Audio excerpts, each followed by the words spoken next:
All right. We are live, ladies and gentlemen, and it's another night of the Best Boys Center Ice Podcast 2025 Stanley Cup Playoff wrap-up show for the Tuesday night, the 29th of April. We're getting some really good playoff hockey now, all up and down. I could say, the first couple of nights of the playoffs weren't that great, but I tell you what, it sure has picked up. And we have one team advancing tonight to the next round, Carolina, and there was a couple of one overtime game and Two. two overtime games. You're right, and then a very exciting game in LA to wrap things up. Uh, Nah, it wasn't that exciting. oh yes, it was. Um, so we gotta like to say that we're all up to date on our on the podcasts, the Best Boy Center Ice podcast, with the nightly wrap ups on our YouTube channel, which is on the Refocus Radio Network, and you can also get the I Am Refocus Radio podcast with Shemaya Reed, and also Sweep the League with Rudy Campos Rudy. Jr. Rudy's doing a great job with the NBA playoffs as well. Yeah. And we're on there. It's all up to date, so you can go back and you can see the last Everything. couple of And I weeks. and I will say I'm pretty thrilled with us. We've done a good job. We've been on here every night Every night. since I think there the was only I, one the night f- that we missed that we had. Well, I don't know if that we was missed night it. one. That was the first night that we did it the next day. Yeah, But other than that, we've been on every day, and honestly, it's more become a habit and routine now that we're ready to yeah, go at and 12. And it's nice because the later that we go on with these, it won't be as late that we'll be doing them anymore, because once the rounds get lessened, then the games will start being in more prime time slots. So the yeah. games will be So done at 10, yeah, ten we thirty won't have to be like to midnight. But it's worth it for right now with all the excitement. yeah, But yeah, because like I said, Car, this the last few nights of Stanley Cup playoffs have been just extremely entertaining, and you can't get any. You can look at the NBA playoffs, and I haven't even seen a minute of the NBA they playoffs. haven't been um, as crazy as this. I don't think there's been a couple of good moments, obviously tonight. Um, I know Indiana just advanced tonight, beating Milwaukee in the last second of the game, but other than that, nothing else has really been that crazy compared to this, where there's been tons of overtime games and tons of momentum switches. But I guess at this point, we kind of get started with our daily recap and then kind of preview tomorrow's games afterwards. But Yeah. So so let's that start out with that nasty. That Battle of Ontario is getting pretty like all it's I've got to we say know. is the Toronto Maple Leafs continue to Toronto Maple Leaf Yes. every season in the playoffs, and it's become a running joke, but it's becoming more and more true because the Leafs up 3-0 in the series. Like I mentioned yesterday, Leafs haven't done much of anything. I've won a Stanley Cup since 1967. They hadn't won a playoff round, I believe, since 2004, before they finally did in 2023, and then they were quickly beaten by the Panthers after that. And the Leafs are up 3-0 in the series. And now Ottawa won at home game four overtime. Jake Sanderson scored. Game five in Toronto, the Senators shut him out at home. and and the Senators did the shutout with only shooting having 19 shots on goal. Did you see after Kachuk got his empty netter, he was kind of waving at the fans when Was he he? scored? But yeah, it's crazy. Like they have a stigma. We Dad and I were just talking about this last night. They have a stigma with the Toronto Maple Leafs there that they cannot play in the playoffs, and they can't do it. They outshot Ottawa, but they didn't outplay Ottawa. I feel like Ottawa did a good job at keeping at things at bay and really just playing their game, and now they can go back home and tie it up just like that. In the matter of a couple days, it can be tied up. And it's so funny because of the four goals, right, that Ottawa scored, only one was a true 5-on-5. They got a shorthanded goal and two empty net goals. I'm So happy for them though; they deserve it, and I yes, mean, they do. that fan base is going to be going crazy. Canadian Tire Center is going to be awesome on. I'm assuming. I Oh, bet you they play Thursday, so that place is going to be going crazy. I'm excited to watch that game, and I just don't see another way that this doesn't go to 7 games because it's the Leafs. I mean, I don't. I really don't. And it would be another heartbreaking ending for them if they lose in 7 games for like the millionth time. They Mhm. lose Game 7 at home. This would top everything that they've ever done though. Being down or being up 3-0 in the series. Forget 20, what was it, 2011 or 2013? Probably I think it was 2013. Um, Up on Boston 3-1 and then they or 4-1 in the third or whatever and they tie it and Boston ends up winning the game in overtime. Mhm. All the series leads that they've had where they've blown them, lost in 7. This would take the cake being up 3-0 because that's the one thing I don't think the Leafs have done in a long time is be up 3-0 only to lose if Yeah, they've ever done it before. And and they're there's only a 2 games away from it now. good opportunity because like you said, going Ottawa, going back to back home, Yeah. picking up I it, momentum. yeah, if I'm a sports bettor, I'm smashing the money line on Ottawa winning um on Thursday. I can't see it not happening. I really can't. I mean, I mentioned yesterday after that game 4. Toronto had their chance to put that thing away with a double minor penalty in overtime, and they didn't do it. They didn't score. Yeah, And then Ottawa quickly after won the game. And you knew it wasn't going to be just a rinky-dink win, and then they're going to get their butts kicked. They ended up kicking Toronto's butts, yeah, and they and that's not a good way to go out. Back to Ottawa's getting shut yeah, out. That's not good. and then Allmark 29 saves for a Yeah. shutout, and He's found his form at the right time. yeah, he was a little sketchy going into the Well, playoffs, but he's well, found his form, and he definitely has in games 4 and 5. I mean, he mhm, shut down that power playing overtime, came up big in those saves, and then he shuts them out. I mean, they're going home. They have all the energy and momentum at this point. I mean, they lost the first 3 games. No one cares about that now because they've won the 2. But yeah, yeah. that's going to be an interesting game 6 to say the least. So Toronto still leads the series 3-2, but when you look at the history of the Toronto Maple Leafs, yeah, they could be in trouble if they lose in Ottawa coming up here. But yeah, I think it would be Thursday night. Hmm. Now, the one team did make it to the second round, and we see it here on the graphic, Hmm. and that the Carolina Hurricanes needed overtime, but they beat the New Jersey That was Devils a 5-4. wacky game. I mean, New Jersey was up 3-0 in the first, and then in the matter of before even the first commercial break in the second, the Canes scored 3 goals and tied the game. Yeah. And then right after that, the Devils scored to take the lead, and then the Canes tied it, and then it goes to OT and tons of chances and just no goals for them. They outshot the Devils by a good margin, and then they go to double OT and they 4-minute double minor penalty, so another penalty that Mm-hmm. kills the Devils here, and Mm-hmm. they get scored on. And I mean Markstrom played a great game, but you can't expect the Canes not to bite you on that with a double minor penalty. And the And Devils killed the first half of it, but I mean it doesn't matter. it used to be back in the day when when I was growing up watching overtime hockey in the playoffs, referees didn't blow anything. They put their whistles away. I'm noticing a lot, like they'll in the Oilers overtime game against the Kings the other night. They did put the whistle away until he couldn't anymore. And that was that. And even then, people were upset that they even blew it on that because people, the whole McBaby, people think he's flopping Yeah. and diving around and stuff. But yeah, I mean, that was an obvious. I mean, it was a very borderline call because it was a fall. I felt like it was a follow through of a pass attempt, but they didn't think so, and they blew it as a penalty, and it bites the Devils. And I mean, to be honest, I don't think. I think regardless that penalty doesn't happen, I still think the Canes win the game. To be honest, they were carrying the play in the overtime. So now the Hurricanes wait for the winner of the Washington Montreal series, and Washington leads that series three Which to I feel one. like we'll talk about that in a second. I feel like those two teams haven't played in a long time. It feels like forever I since know it seems Washington like and forever Montreal's since been on Washington and TV. Montreal played. They do play tomorrow night. So the Canes move on to the second round.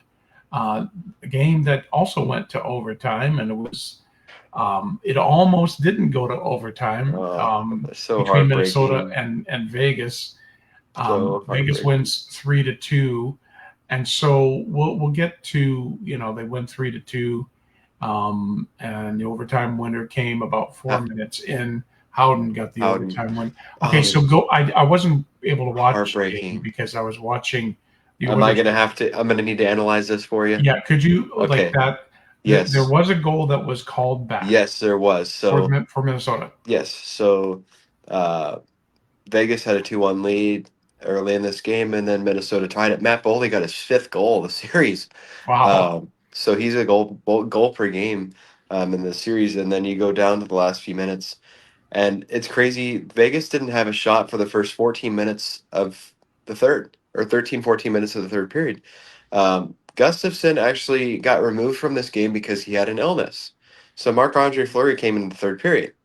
So a bit of a storyline there that he came in cold basically and shut the Knights down for the regulation. And then you go down the last couple minutes, there's like a minute 15 left, and it was Ryan Hartman that drove to the net and he put a shot right off of the shoulder of Aiden Hill, and the puck went back off of Hill and actually deflected off of his shin, off of Hartman's shin pad, and went in the net. And so it was called a good goal. And then at first they were looking at it thinking it was a kick. They call it no kick. Then Vegas challenges it for offside, and it's deemed to be offside. Skate is barely over the line before the puck, and it was offside, which I think is the dumbest rule because it has nothing to do with the goal happening, but it goes offside, and then overtime happens, and you can just tell by the way it's going. Vegas is controlling it. Something's going to happen. It's the dam's going to break open, and sure enough, um, that was a nice play for Howden to get that. It was basically a pass from behind the net, and he was left open in the slot and goal. Bye. Like, Yeah. game over. And heartbreaking way for the Wild to lose because, again, I know the rule's a rule, but it didn't have any impact on the goal. They should have won the game, and they didn't. And now they And have to go home and win to keep their season alive. you've got to hand it to not just the Vegas off ice video guys, but the video guys that watch for that, and like no one, like you have to go back in a split second Well, and see and and I see don't if it's think that worth they would have. challenging or not. I don't think they would have challenged it if they weren't looking at it for a kicking motion because I don't think they saw anything until they actually looked at it Mhm. after while they were challenging the first time. Yeah, But heartbreaking, and unfortunately, that seems to be the theme for Minnesota sports is that it's just a heartbreak, yeah, endless heartbreak that they can't catch a break to do anything. And what looked like Minnesota was going to be at 3-2 going home, now they're down. Now they're down 3-2 going back home. They have to win these next two yeah. games. And they're going home, so they have a good shot of tying the series back up in Minnesota. And again, assuming that this game would be a Thursday night game Yes, it will be. Yeah. in Vegas. Now, Ugh. for the game of Man, the we have night, to as talk far as about I'm them concerned, again. We yes, always we have talk to talk about the about Oilers. the Edmonton Oilers go into LA tied 2-2 with the Kings. No, the road team hadn't won a I thought game they yet. were down 3-0. No, that was last year in the Stanley Cup Finals. So no, I gotta poke fun little jabs every now and then. believe me, everybody knows he does this all the time. He's done this since he was a little kid. Um, so no road team has won a game in this series yet. So Edmonton, off the momentum of the overtime win, and even off the momentum of the last two games in Edmonton, we were talking about it after the game the other night. It's like a why not thing. Why not? Why not them? Why not the Yeah, Oilers? and then we were saying that the Oilers have to start better because in the four games previous, the Kings have outplayed them in the first two periods of the hockey game. Well, they must have heard the podcast the other night because Oh yeah, we've got new they viewers. they turned it around and I think out in the first period I want to say 19-4. yeah 19-4 the shots in the first period. I know what it's crazy because I turned on the game cast, and it was like 5-4 the shots at that point. I'm okay. I figured, and there was still a little bit of time, like 7-8 minutes left. I'm okay. And then I checked it like 15 minutes later, and it said 19-4. I'm like, Yeah. what in the world happened in those 7 minutes? The Oilers, as I said, one of the keys to them is they have to get more shots on Kemper because Kemper is a fantastic goaltender. But if you keep peppering him, and tonight they got 46 shots on, like the shots on goal from Edmonton in the last three games have been unbelievable. When they said it on the broadcast there, right at the end of the game, he stopped over 93, almost I think 90 of 93, or like 93 shots he's faced in the last two games, Yeah, which is crazy. He's that's getting a crazy. lot more rubber. And and tonight you're right because Calvin Pickard he only faced 22 shots. and we'll get into this in a little bit, but Pick, again, may not have been the busier of the two. He may not be the better of the two goaltenders, but he's making saves. And the last save off with his pad late when the Kings were pressing Yeah. with a 6-on-5 that led to Nugent Hopkins' goal was just that's Calvin Pickard making saves when he Yeah. needs to make them. He gets his third win in a row. The Oilers win 3-1 and again, the Kings get the first goal of the game on a power play, and that's the one thing that's keeping the Kings in this series is their power play. And I'm not sure where they're at, but they're well over 50. I think they're They're right about 50. 8 for 18. 8 for 18 they'd So be just a little shy of 50%. They're like at 50. 46%. Yeah. It's some crazy, So still a great number. their power play is keeping them alive, but their 5-on-5 is It's not not. doing anything. You know what? As a hockey fan, or I'll say for me as a neutral fan, since the Penguins aren't in this, I was very disappointed with the Kings' effort tonight. You go back home after that crushing loss because they were 25 seconds away from winning that game. And like I said yesterday and the day before that, all it took was that Byfield clear and the Kings would have won that game. Yep. Be a Completely. totally different This series. this is crazy to think about this, but 48 hours later, where we're at right now, this series could be over. We Yep. could be talking about the Oilers getting eliminated, and now they're up 3-2. But that deflating loss happens, but it's still a clean slate. It's like 0-0 again, but it's a best of three, right? LA's going back home in front of those crazy fans in Mhm. LA. They love their sports teams, packing that arena. You would think the Kings would have played such a great game, and they didn't. They didn't get No, anything going from the jump. Even that 6-on-5, I feel like they didn't really have much going. They were just passing it around, it getting was on stuff. the out. It was on the Yeah, well, outer. in that It was power on play the in the outer. third period, not much anything going. They did not play a good game, and the Oilers pounced all over it. And now they go back home with a chance to close it out and get it done. But again, the fourth game's always the hardest. But yeah, as a neutral fan, very disappointed to see the effort from LA. They just didn't really show up. It looked like they just right from the beginning, the Oilers were all over them, and LA was basically back the whole time playing You know, defense. you could look back at the game 3 and game 4, and the game 3 challenge that was missed or Yes, didn't because that they by didn't need to do. They did they not need didn't to need do to do that. it, and then the Byfield can't clear in Well, game because 4. that challenge, the game was tied at that point. So yeah, Yep. you would have been just at again neutral ground, and I think at that point the Kings were at the advantage because they were tied in Edmonton in the Yeah. third period. Yeah. And but I mean that's again how quickly this sport can change. We're talking about a 3-2 series now that could have been a 4-0 series, could have been a 4-1 tonight, Mhm. and now that Oilers have a chance to do the reverse sweep and get them done. And Yep. you know what? I think the wind has come out of the sails of the LA Kings. Mhm. Unless something drastic changes, I don't see them winning in Edmonton. I No. think they had their chance and they blew it, and it's not one singular person or player's fault but it's just been a culmination of small errors for the Mhm. Kings, like I said yesterday, that have led to their demise. That coach's challenge in game 3, missed clearing attempt in game 4. You Mhm. know, game 5, we look at tonight, maybe they pulled their goalie a bit too early. Even though Yeah. the Oilers didn't score that quickly on it, 3 minutes and change, and you've already pulled them out, and you're not down two, you're down one. Yeah. That's a risky move that could have hurt them quicker than that. The Oilers could have gotten the puck and scored like within 20 seconds, and you still have 3.5 minutes. So Yeah. just those little errors, I think, that are showing the inexperience of Jim Hiller in Yeah. comparison, and then the inexperience of the LA Kings as far as their decision making. Besides, the veterans like Dowdy and Kopitar, but like Byfield's never really played in the playoffs before. Mhm. A lot of those guys haven't, and that's the little things that they aren't that matter that they're not able to execute, and Yeah. that's you look at the series.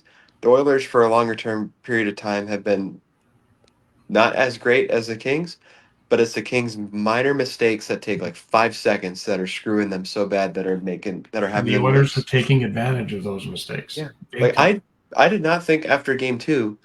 I'm sorry, but didn't think after game 2 the Oilers were gonna come back because the Kings were dominating them, and then they get completely just shifted.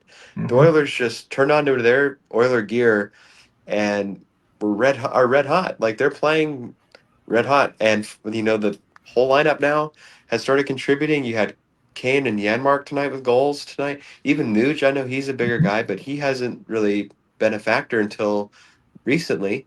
So it's nice to see, honestly, not McDavid and Draisaitl on all these goals Yeah. because now they're going to be ready to go in Game 6 to Mhm. make that difference and get it done. Yeah. Like, I think the X factor, especially in the last 3 games, has been Evander Kane. He's gotten a couple of goals, but he's physical play, But I timely think, goals. and He's got that's very timely and goals. that's what I said earlier when way back during the season when we were talking about Evander Kane and being injured. I said when he comes back, he brings that physicality that Yeah, the Oilers sorely missed during the regular season yeah. because they were out hit the entire That by regular all season year.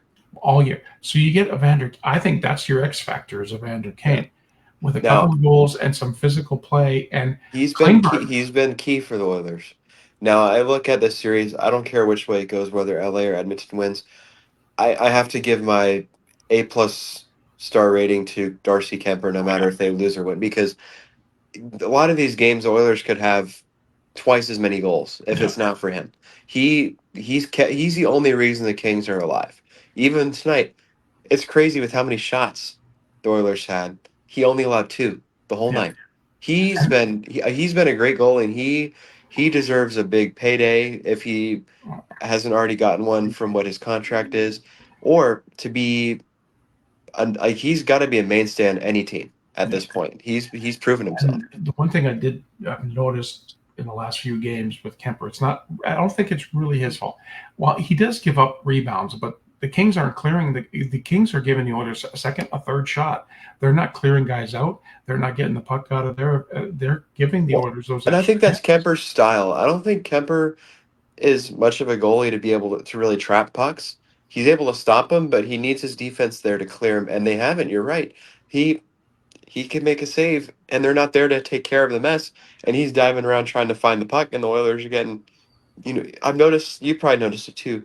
The Oilers are getting a lot of action behind the net, where Yeah. they're able to get the puck behind the net and then kind of like manipulate the play, whether they can go for a wraparound or Mhm. pass it up through the slot and try to get something. They've really been able to work back in the net, which I think is not something we're used to seeing the Oilers do. We're used to seeing Yeah. them work on the sidewalls with the McDavid and Well, Draisaitl, one of the but they're controlling behind the goal line, which is one of important. one of the best guys at doing that is Corey Perry. He's Yeah, one of the best guys I've seen in a long time playing from behind the net. especially trapping it behind. Like Mhm. he's able to keep it strong back there. But Yeah. yeah, you're right. I mean, big win for the Oilers. We were both finally on the same page today, Mhm. having the Oilers win tonight. I mean, they deserved it, and I mean I think they've pretty much got control of this. They just got to play like they did.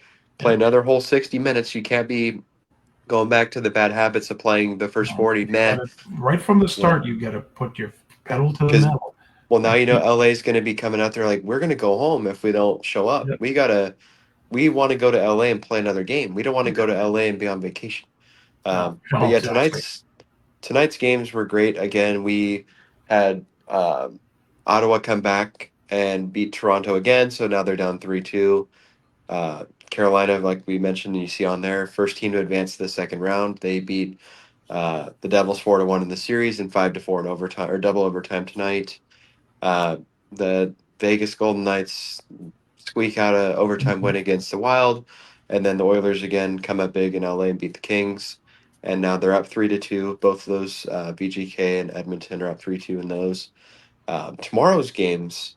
Now we have 3 or 4 There's games tomorrow. there are let's see, hang on I'd here. imagine 4 because I think 3 games. Washington and Montreal are tomorrow, There's Florida, three, Tampa Bay is tomorrow, and then and then Winnipeg, St. Winnipeg. Louis. Yeah, so there's 3 games tomorrow. Okay, 2 of them could be clinchers. It's Montreal and Washington first. That's a 6 o'clock start. Panthers and Lightning. That could be a clincher for the Panthers. That's at 6:30, and then the late game at 8:30 is the Jets and the Blues, and that's tied at 2. I'm interested for that game. I Mm-hmm. think that's out of all of them going to be my game to watch because how is Hellebuck going to respond after being pulled twice Yeah, in a row? Their backs are against the wall. They've got the pressure on them now because of how they've played the last 2 games. Again, you look at all the whole series of the whole 240 minutes of this series so far. the Jets have been the better team. Or not the Jets, the Blues have been the better team throughout. And now they gotta go into Winnipeg, and the Jets, if they don't win in Winnipeg, their season could be over Yep. like that, and that President's Just, Trophy curse could live on. it's like I don't know what it is about teams that win the President's Trophy Yep, recently. They just, you can it's be a the best stigma. team in the NHL, but it's like you it doesn't. When you get to the playoffs, everybody's at even. Nope. Everybody's even. Yeah, it's doesn't matter about seeding, but what Mhm. are your I'll go ahead and give my predictions for tomorrow, and then you can give me Okay. your thoughts and see what you think. Okay. Um, so tomorrow I have Washington closing out Montreal tomorrow. I think they're gonna Montreal's given all they have at this point, and I think that series is pretty much done. Their chance was to get back in Game 4, and they couldn't. There's just been a lot of physicality in the series, and I think Washington's veteran leadership is going to be able to excel and propel them to the second round matchup with Carolina. Uh, I think that Tampa Bay comes back at home and forces Game 6 back in Sunrise again. I think they're too good of a team to go down like that after the disappointment in Game 4, where they blew it late in the game. And then finally in Winnipeg, I think the Blues come back there and take that game again. I think they've got all the momentum by their side. They've played better. They've scored a lot of goals. They figured out how to score a lot of goals against that team. And I think the Jets are going to be too sloppy and too careful trying to not take penalties that they're going to allow the Blues to still control 5-on-5 and make stuff happen because they've been able to. Yeah. Well, we're almost the same. Not quite. You have Montreal or you have Winnipeg winning, right? I have Montreal beating Washington. I just think Washington will win the series. They'll win the series, but I think Montreal will come up and they'll just fight like they have all season. I think Montreal gets this. It's going to be close, but I think Montreal gets this game. But then I think Washington will wrap it up in Montreal um, in game 6. Six. Now I agree with you. I think the Lightning will come back and win this one and make it 3-2. And I've got the Blues just because they have nothing to lose. They could, they weren't even supposed to be tied 2-2. They've been playing playoff hockey for over a month Yeah, because they needed all those and wins at and the the end of the Jets season have to been seal. kind of coasting, and you Yeah, can tell. you know what, when that all happened at the beginning of the year and the Jets were like 10-0 or whatever at the beginning of the Mhm. year, I'm like, this isn't good for them because they're going to be so far ahead that they're not going to have the intensity of the playoffs because there's no reason for them to go go to the wall for it because No, they've already got it. They're already in. They're already in, and they don't have anything to really worry about. no. But meanwhile, the Blues have been every game, no matter who they were playing the last month, they had to win, and they were playing that way that they had to win. Mhm. Yeah, And they've been the hotter. They've been out of all these teams, they've been the hottest team because their last month was remarkable yeah. and It was won like a 12 run in a time. games in a row. I mean, it's crazy. Yeah, I think So that's what I think we're going almost the same, except for the Montreal Washington game. So, um, let's go over the series, the brackets so far in the East. Again, Carolina's the first team, as you can see, that are into the second round. They beat New Jersey 4-1. Toronto leads Ottawa now 3-2 after Ottawa shut out tonight. As we mentioned, Washington leads Montreal 3-1, playing game Game 5 five. at home. Florida leading Tampa Bay 3-1, and that game will be tomorrow night. Out west, we talked about Winnipeg, St. Louis tied at 2-2, and then Dallas leads Colorado 3-2. That's going into Colorado Denver. for Game Denver. 6. Vegas leads Minnesota thanks to their win tonight in overtime 3-2, and they're heading to Minnesota for Game 6. And then the Edmonton Oilers heading home for Game 6, leading the Kings 3-2 after a very impressive 3-1 win tonight in LA against the Kings. So tomorrow night, we should be on the air probably between 11 and 11:30, Barring no depending. overtime, which Barring honestly, in that game, I would be okay with an overtime in that game. Yeah. So Because we'll be on. I think that is the only series that hasn't had an overtime yet. I think you're right. I think Wait, did Tampa and Florida have one yet? we'd have to go No, back. I don't think they did. No. I think Tampa and Florida and Tampa. It's weird saying Tampa, Florida, because it's the Yeah, actual city. But Tampa Bay and Florida haven't played in overtime, and then St. Louis and Winnipeg haven't. But I would like to see an overtime in that Winnipeg series. yeah, But yeah, we should be on 11 to 11:30, give or take Central Time, right. at the conclusion of that game, and we'll have our updated bracket board and see if we have any teams as well joining Carolina in the second There's round tomorrow. two There's two two chances chances. for Florida and Washington to move on. Yep. All right, so we're going to wrap things up for tonight. We of course appreciate you joining us, and you can catch this on our Best Boy And Sunrise podcast Spreaker. YouTube channel tomorrow, also on Spreaker.com, and then this will be available here on Facebook. The playback, you can play it back here in just a few minutes, and we'll be sharing it in the morning because it's already 12:37. No, we are in the morning. We are in the morning, and we're going to be back again here for another night of exciting 2025 Stanley Cup playoff hockey with the Best Boys. And in the meantime, and in between time, everybody have a great hockey night. Oh boy. Oh boy. Bye, Dad. Bye, son.